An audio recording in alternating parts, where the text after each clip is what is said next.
Hi friends, నేను మీ శ్రీనివాస్ని. ఈరోజు చూసుకుంటే మనకు విజయ్ గారు ప్రమాణ స్వీకారం అయితే చేయడం జరిగిందనమాట.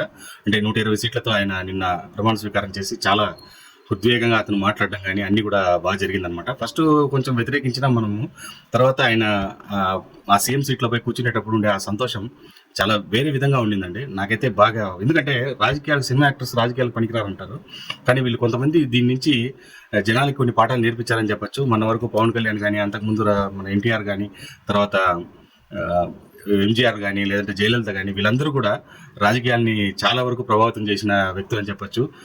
దాంట్లో ఇప్పుడు మనకు విజయ్ కూడా చేరిపోయారని చెప్పొచ్చు. ఒక మంచి మెజార్టీతో ఆయన తీసుకురావడం జరిగింది. పూర్తిగా అతనికి మనం అనుకునే విధంగా ముందుగానే 120 సీట్లు కూడా ఇచ్చి ఉంటే ఇంకా బాగుండేది.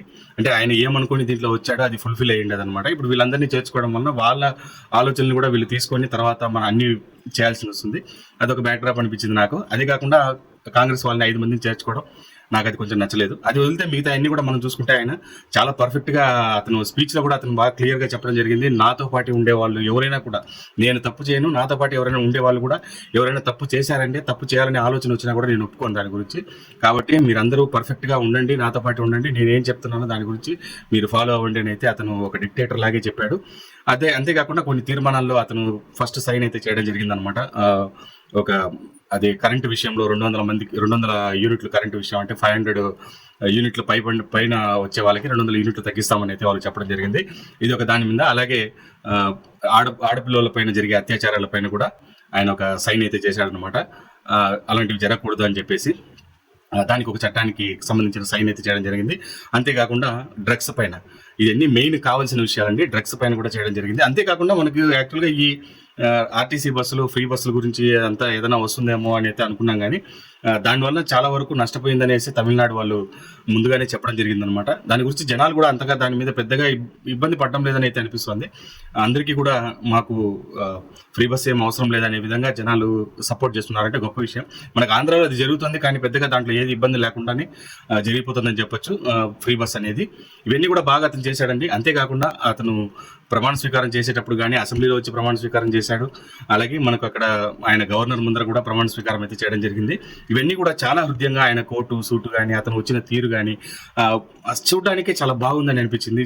అతను చాలా కాన్ఫిడెంట్గా వచ్చాడని చెప్పొచ్చు అనమాట.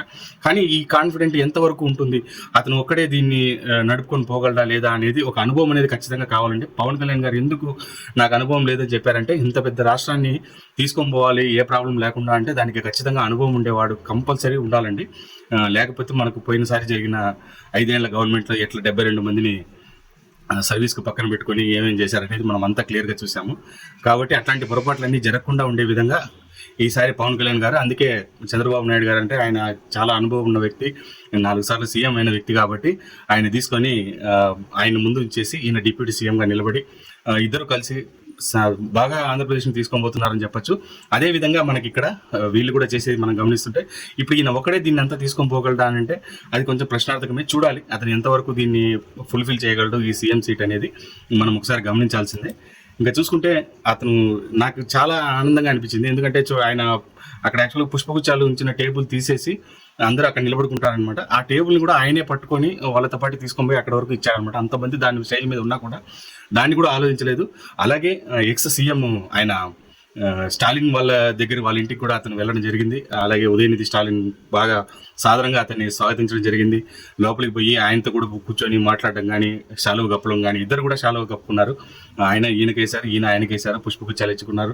ఒక ఫ్రెండ్లీ నేచర్ అనేది నాకు అక్కడ కనిపించిందండి. అంకుల్ అని ఏదేదో మాట్లాడినా కూడా, ఆయన కొద్ది వేరే విధంగా ఇబ్బంది పెట్టినా కూడా ఎక్కడ కూడా వాళ్ళు జరసలేదని చెప్పొచ్చు. ఆయన అన్ని చోట్ల హృదయంగా అందరితో మర్యాదగా చాలా సౌమ్యంగా ఉన్నాడని అయితే నాకైతే అనిపించింది అనమాట. ఇలాగే అందరూ ఉండాలని అయితే కోరుకుంటున్నాను. మీకేమనిపించిందో నాకు కమెంట్స్ రూపంలో తెలియజేయండి. వీడియో నచ్చితే లైక్ చేసి, షేర్ చేసి, సబ్స్క్రైబ్ చేసుకోండి. సబ్స్క్రైబ్ చేయడం మాత్రం మర్చిపోదండి. ఇలాంటి మంచి వీడియోస్ మళ్ళీ కలుస్తాం. అంతవరకు బాయ్ బాయ్.